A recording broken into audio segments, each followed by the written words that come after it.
Bonjour toutes. Comment il est? Zot, allez bien. Jésus est vivant. Et il est présent au milieu de nous. Et il est agissant. Il est puissant. Et je suis touché de voir l'œuvre de Dieu ici, à La Réunion. Dieu vous aime. Dieu nous aime. Miam zotot. Alléluia. Le Seigneur est vivant et il est merveilleux de voir, et c'est un honneur, un privilège immense de venir ici découvrir l'île de La Réunion et particulièrement l'église de Jésus-Christ qui est précieuse aux yeux de Dieu. J'aime vos louanges, vous chantez bien, merveilleusement bien, et on est bénis pendant toute cette semaine de passer du temps ensemble dans le partage de la parole de Dieu, la communion fraternelle, et le Seigneur se glorifie. Elle est belle, la famille de Dieu, et encore ce matin, le Seigneur veut embellir son Église. Amen.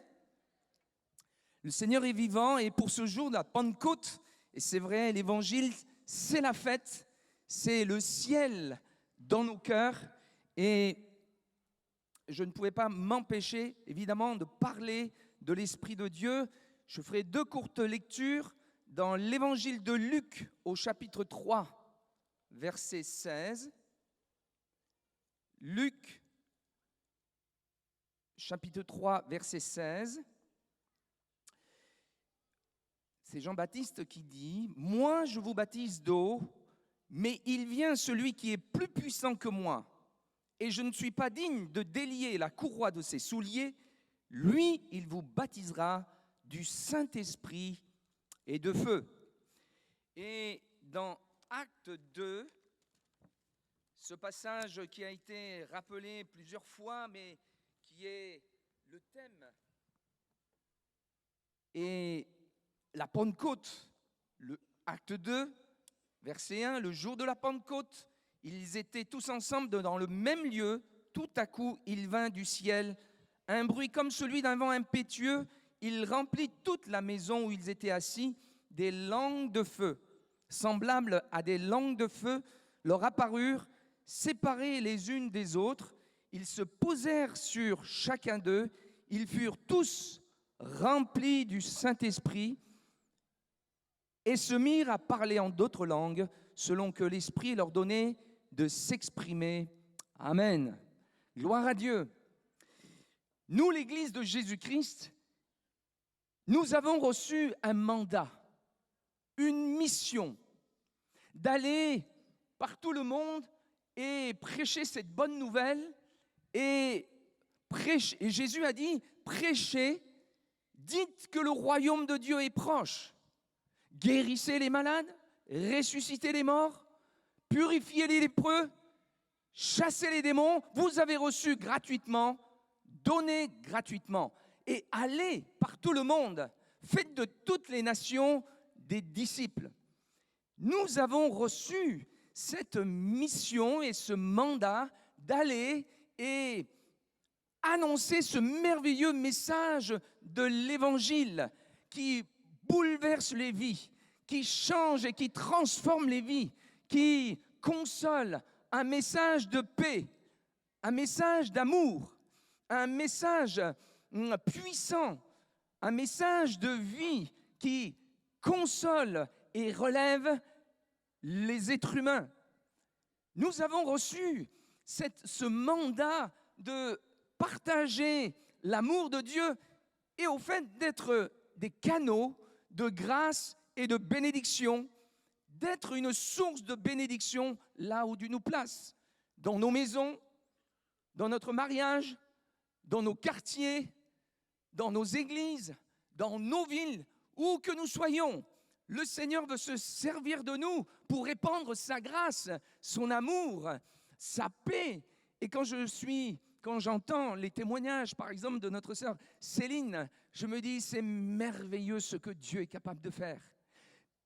Mais je sais aussi que nos églises sont remplies d'hommes et de femmes dont la vie a été transformée et nos vies ont été basées, et notre présence même ici est est lié au fait que nous avons goûté à la puissance de Dieu, à la grâce de Dieu, au miracle de Dieu.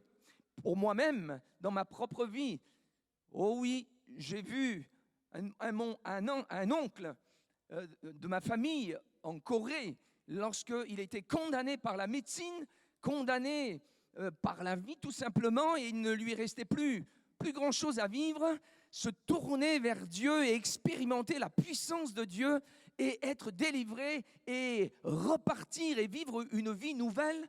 Oui, je crois que nos vies sont fondées sur les miracles de Dieu extraordinaires. Amen. Et si je donnais le micro à plusieurs pourraient rendre témoignage du miracle que le Seigneur a accompli. Nous avons reçu donc ce mandat de partager ce message de vie et libérateur. Mais qui est suffisant pour une telle tâche? Mais il faut savoir que cette mission, cette faisabilité, cet accomplissement de l'annonce de l'Évangile et de vivre et de propager cet Évangile n'est pas fondé sur une puissance humaine, mais elle est fondée sur l'autorité de Jésus. De Jésus qui dira « Tout pouvoir m'a été donné dans le ciel et sur la terre ». Sur l'autorité de Jésus, oui, son nom est puissant, son nom est au-dessus de tout nom. Il est le Seigneur des seigneurs, le roi des rois, le Seigneur tout-puissant, celui qui règne. Et notre mission, elle est basée sur son autorité. Est-ce que vous croyez que Jésus a toute autorité? Amen. Jésus a autorité sur le péché. Et c'est la raison pour laquelle il a le pouvoir de pardonner les péchés. Jésus a pouvoir sur les maladies, et nous le savons. Ce Jésus qui allait de lieu en lieu faisant du bien et qui libérait tous ceux qui étaient sous l'empire du diable en les guérissant. Il a autorité sur les esprits d'infirmité. Jésus a autorité sur les puissances des ténèbres. Il a autorité sur la mort, comme nous l'avons entendu. Sur Lazare, la fille de Jairus, le jeune homme de Naïn, et le Seigneur continue son œuvre.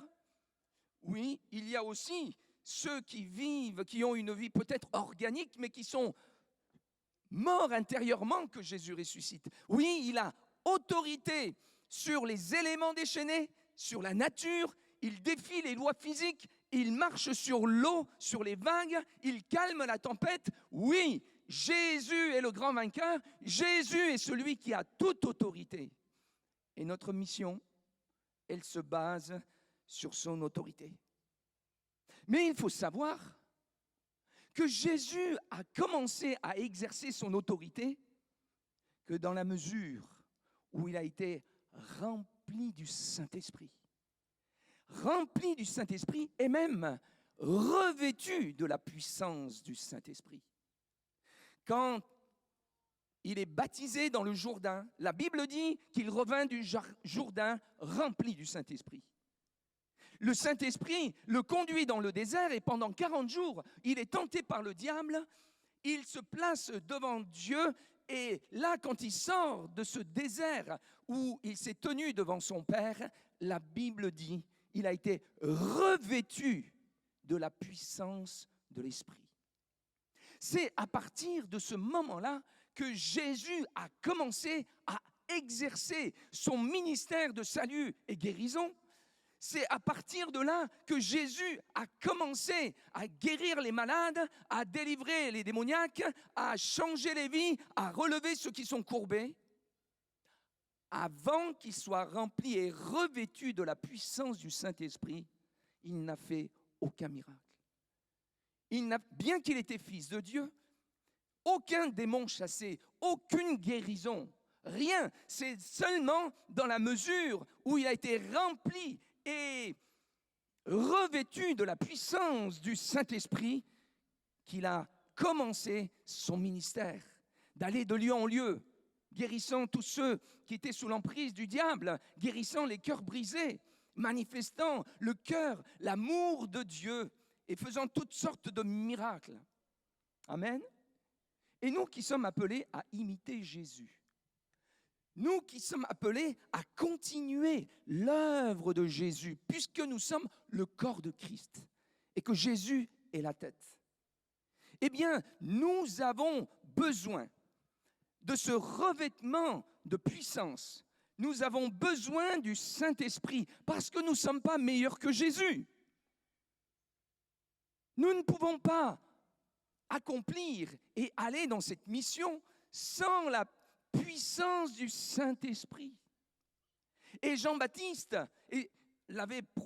l'a prophétisé, il a dit, voilà, moi je vous baptise d'eau, mais il y a quelqu'un qui vient après moi qui est bien plus puissant que moi. Lui, il vous baptisera d'esprit et de feu. De feu. Jésus lui-même, bien qu'il ait donné cette mission, il a ordonné à ses disciples d'attendre la promesse. Oh oui, la promesse faite depuis la nuit des temps par les prophètes Ézéchiel, Ésaïe, Joël.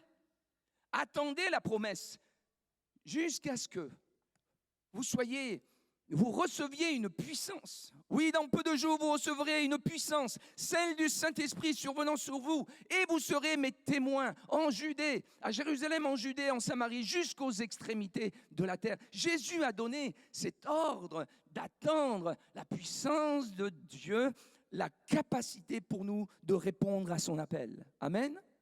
Et nous, peuple de Pentecôte, nous avons cru à sa parole.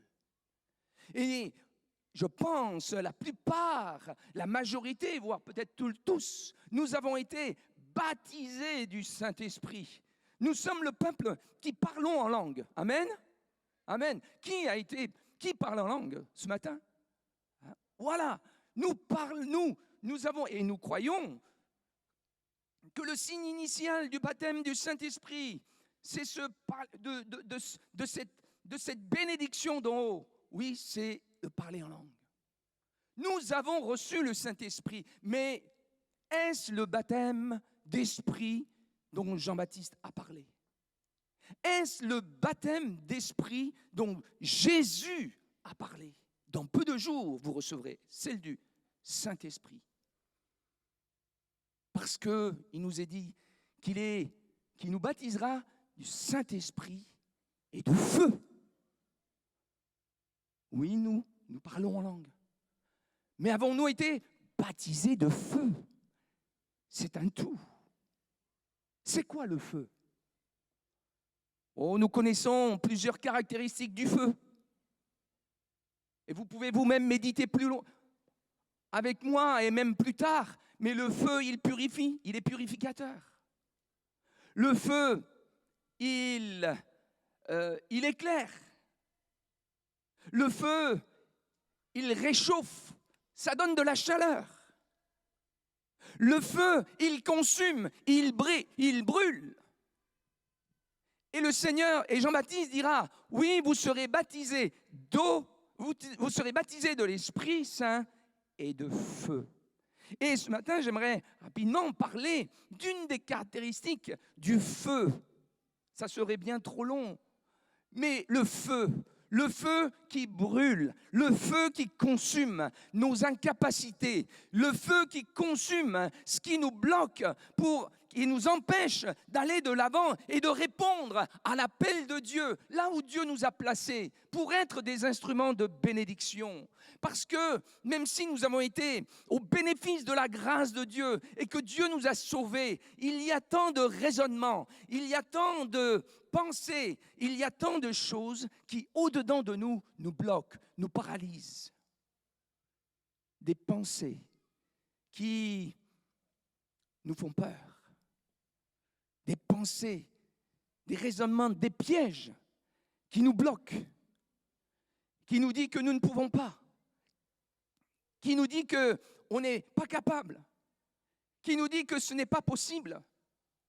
Et nous savons que nous n'avons pas à lutter contre la chair et le sang, mais contre les dominations, les esprits méchants, les autorités dans les lieux célestes qui sont actifs pour empêcher le peuple de Dieu d'atteindre les objectifs que Dieu s'est fixés à travers nos vies. les pensées qui sont là. Mais lorsque le feu du Saint-Esprit nous embrase, le feu du Saint-Esprit brûle et consume ces pièges, renverse ces forteresses, nous libère et nous permet d'aller de l'avant. J'ai un oncle qui m'a raconté ceci. Lorsque son enfant était tout petit, à l'école élémentaire, il y avait en CP, quelque chose comme ça, il y avait dans son école un beaucoup plus grand, classe bien au-dessus, supérieure, qui lui faisait la misère. Un jour, le petit a dit à son père, « Il y a un tel qui m'embête. » Et le père, il n'a rien dit, parce qu'il ne voulait pas se mêler aux petits problèmes des enfants. Et la vie continuait ainsi, et alors qu'un jour, l'enfant en question et mon oncle, ils marchaient dans la rue, ils se sont trouvés nez à nez avec le grand en question, son bourreau. Et le petit a fait à son père, c'est lui. Mais le père, il n'a pas voulu rien faire. Qu'est-ce qu'il va faire un adulte? Alors, voyant que le père ne faisait rien, le petit a lâché la main de son père, il est allé vers le grand et il lui a donné un coup de pied. Et il est revenu. Qu'est-ce qui lui a donné ce courage? Qu'est-ce qui lui a donné cette audace? C'est la conscience, bien que son adversaire était là, celui qui pourrit sa vie d'enfant, il avait conscience de la présence de son Père, grand, fort et puissant, qui de toute façon était sa protection. Eh bien, j'aimerais vous dire que lorsque le feu brûle en nous, lorsque le feu du Saint-Esprit nous embrase, eh bien, il consume nos craintes, il consume ce qui nous bloque et nous fait prendre conscience de la présence du grand Dieu qui est avec moi. Et si Dieu est avec moi, qui sera contre moi? Amen. Et la Bible dit que, oui, il y a des forteresses de raisonnement, mais les armes avec lesquelles nous combattons ne sont pas charnelles, mais elles sont puissantes pour renverser les forteresses. Amen.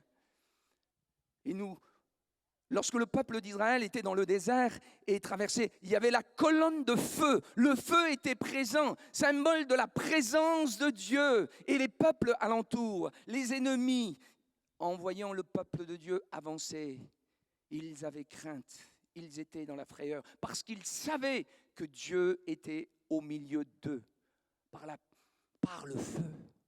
Le feu consume. Le feu consume ce qui nous paralyse.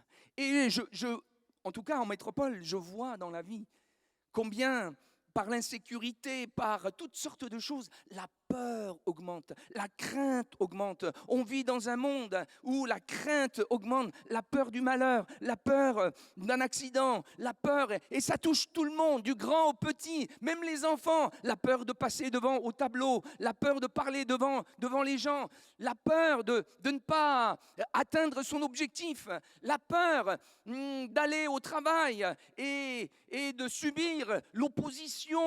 Que de gens dépressifs dans notre monde moderne, high-tech.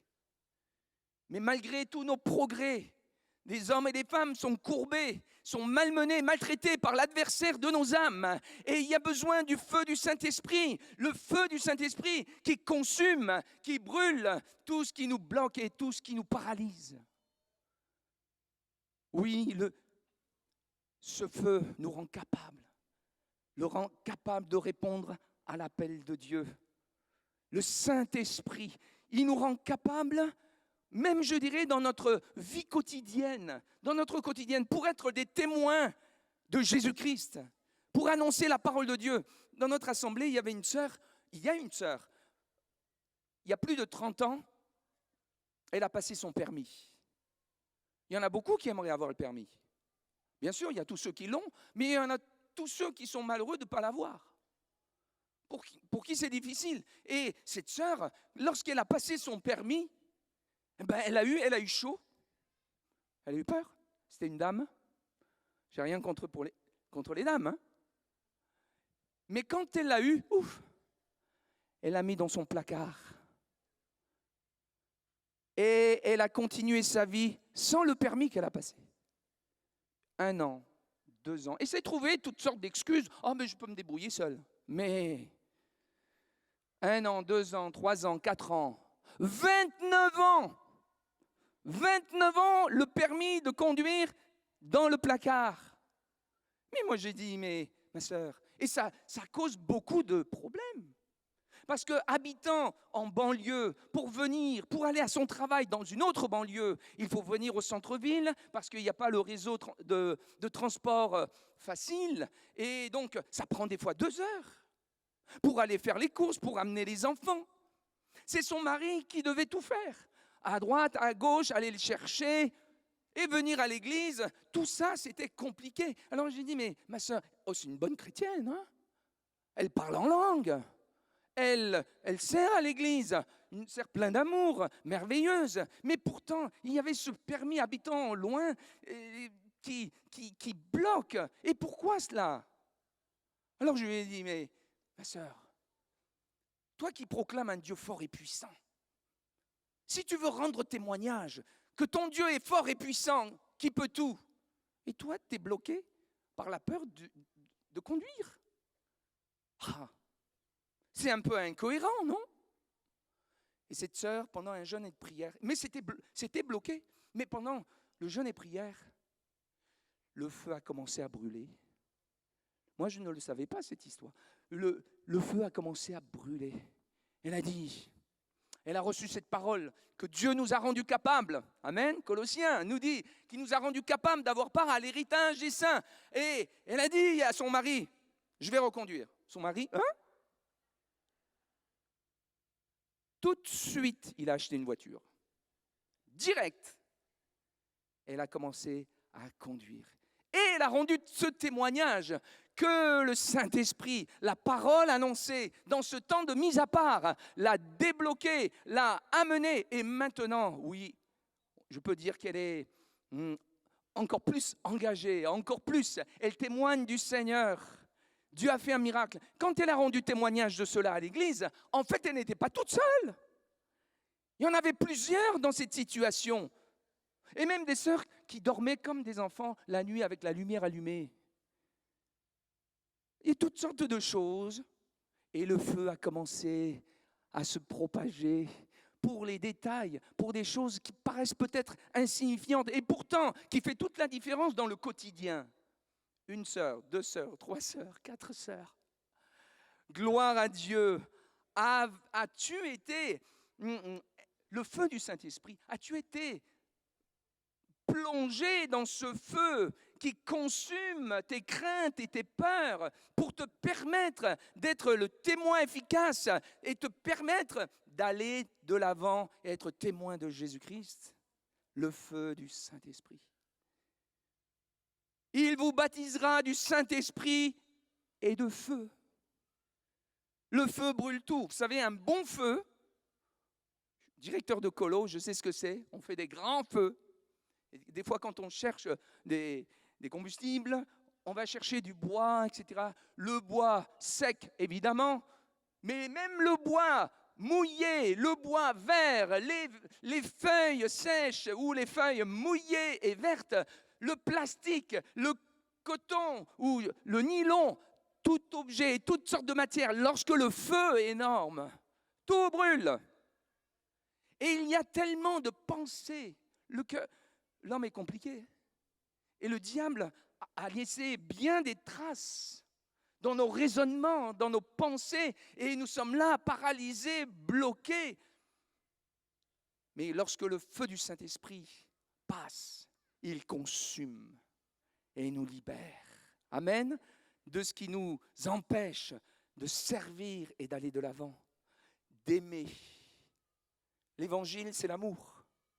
L'évangile, c'est la paix.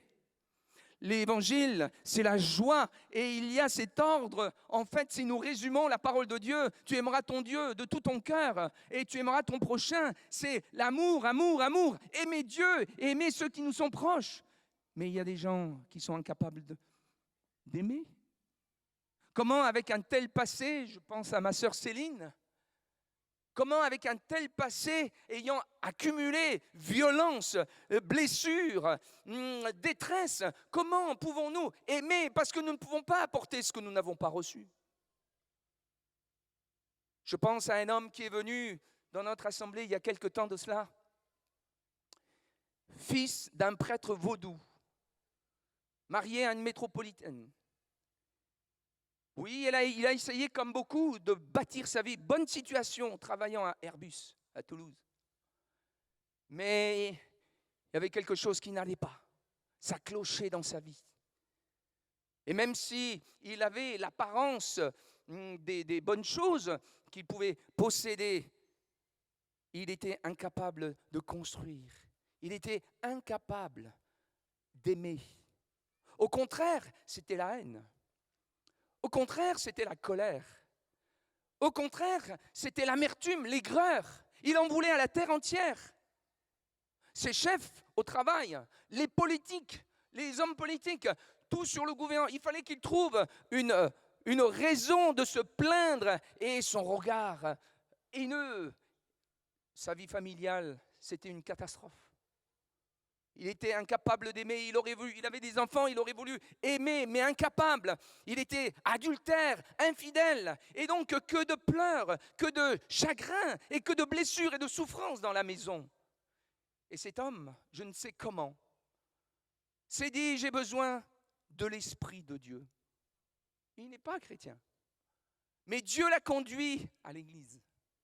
Et dès l'instant où il est venu à la première réunion, évidemment, il s'est manifesté, les démons qui le tourmentaient se sont manifestés. Mais gloire à Dieu, il est venu avec un cœur sincère. Jésus l'a libéré, transformé.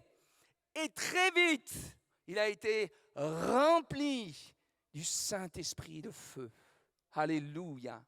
Et le feu du Saint-Esprit qui a consumé, qui a brûlé toute haine, à tout raisonnement, à toute aigreur et violence. Un mari transformé, un mari aimant et doux. Sa vie a changé, son mariage a changé. Sa femme, métropolitaine, bien athée, quand elle a vu ce changement, elle a dit, il n'y a pas photo, je veux cette vie-là. Elle est venue, elle a donné sa vie au Seigneur. Et aujourd'hui, je peux dire que cet homme-là, avec le feu du Saint-Esprit étant allumé en lui, c'est un gagneur d'âme. Il est dans notre évangile, dans notre groupe d'évangélisation. Il part dans les rues, témoigner de l'amour de Dieu. Tous les deux, ils s'occupent des nouveaux, des âmes. Il aime le Seigneur rempli d'amour. Ils veulent servir et être un instrument de bénédiction. Pas vivre pour lui-même, mais vivre pour celui qui a changé sa vie et transformé sa vie. Même son patron avait peur de lui avant. Mais maintenant, il dit, mais qu'est-ce qui t'est arrivé? Oh oui, le feu du Saint-Esprit est passé par là. Alléluia. Oui, l'action du Saint-Esprit transforme les vies. Le Saint-Esprit, le feu du Saint-Esprit nous rend capables d'accomplir et de répondre à l'appel de Dieu, ce qui nous paraît impossible, ce qui est... et il vient brûler nos incapacités. Moïse, oui, il a voulu répondre à l'appel de Dieu. Et il avait quelques atouts, parce qu'il était instruit dans la sagesse égyptienne. Il était prince. Donc il avait la connaissance, il avait le pouvoir. Il avait une haute position. Alors, oui, pour visiter ses frères et les faire partir et sortir de l'esclavage, il avait quelques atouts. Mais il n'avait pas fait l'expérience du feu. Il y est allé et ça a été un échec cuisant.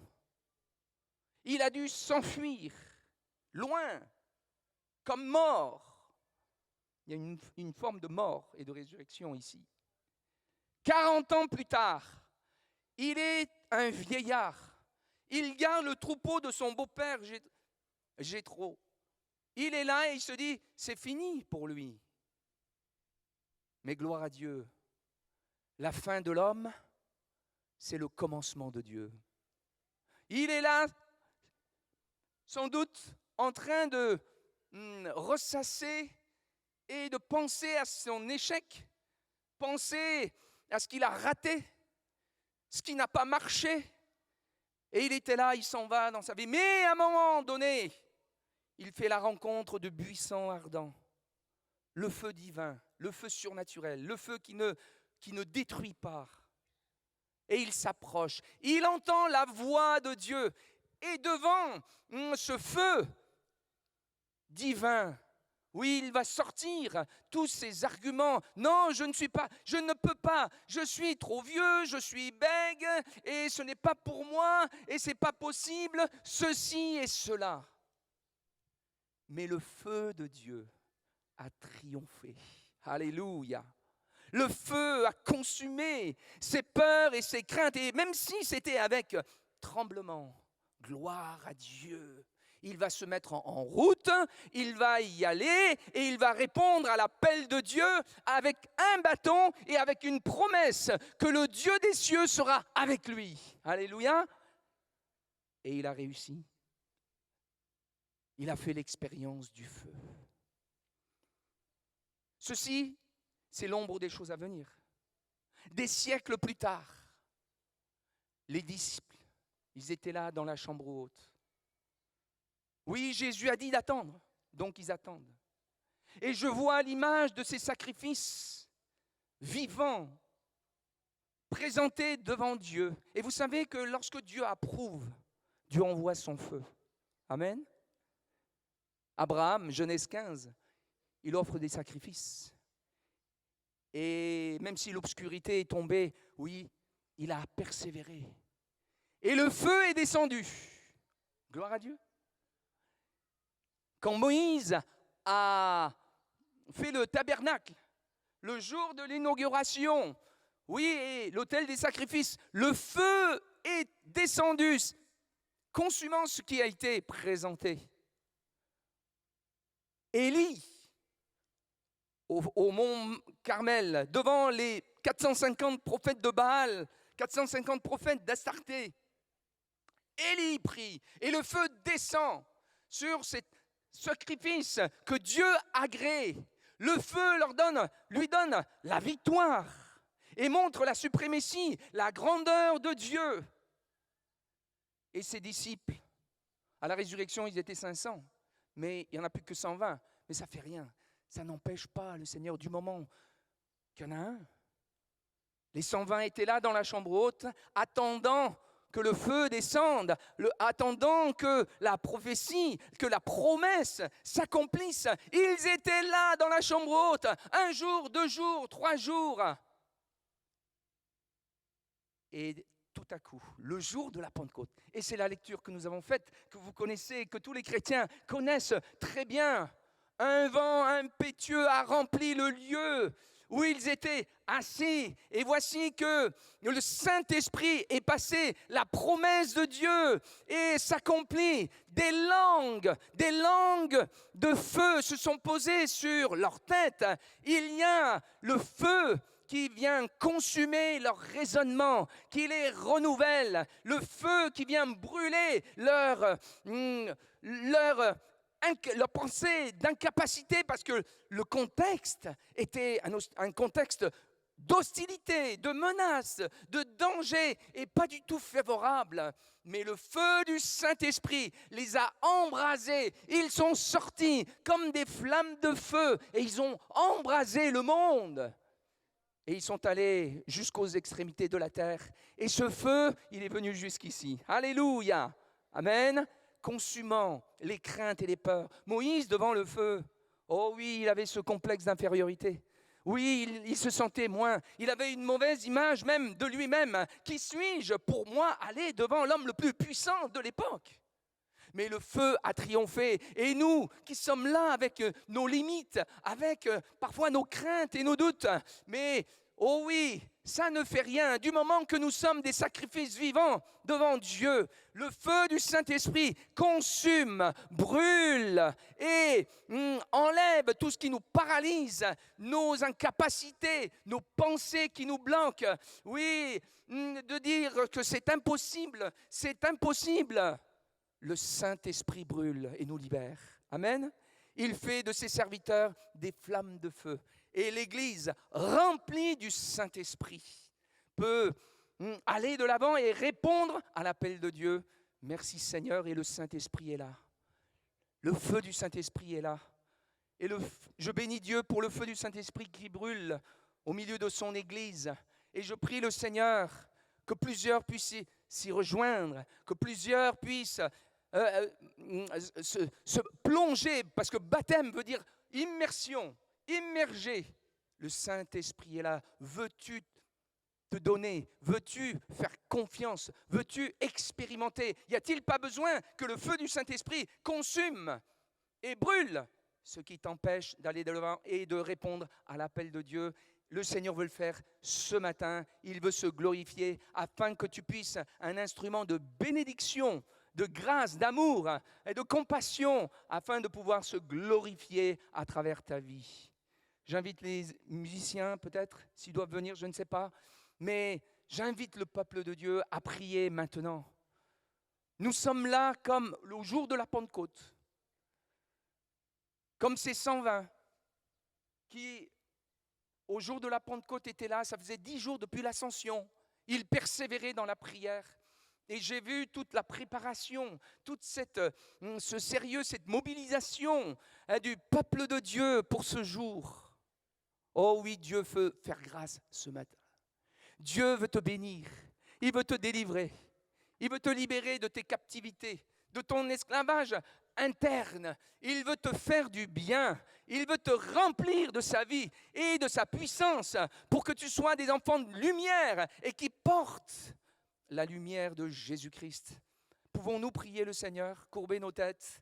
Et j'invite les chrétiens à commencer à prier, à invoquer le nom de Jésus, parce que je crois de tout cœur que Dieu est là, que le feu du Saint-Esprit est là et qu'il brûle dans le cœur de bien des hommes et des femmes qui ont expérimenté la puissance de Dieu. Et Dieu veut embellir son Église de ses grâces, de ses dons, de ses miracles. Il veut multiplier ses grâces parce que Jésus-Christ est le même hier, aujourd'hui, éternellement. Et ce qu'il a fait dans le passé, il le fait aujourd'hui et il le fera encore. Alléluia.